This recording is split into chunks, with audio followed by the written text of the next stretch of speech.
back from the dead.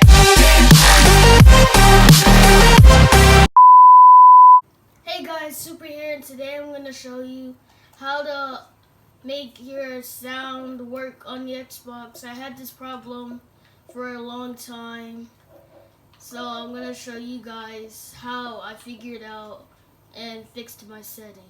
What you have to do is go to settings and go to display and sound and go to auto output.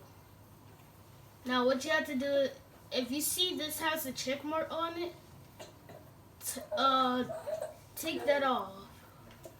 So after you did that, you have to, it's gonna let you go on HDMI audio and optical audio.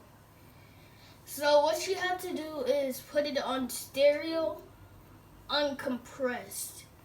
Then once you put it on audio uncompressed on both of them, then your sound should start working again. I hope you guys enjoyed the video, and I'll see you guys next time. You'll never have the sacred stone. Oh, this you crazy mother.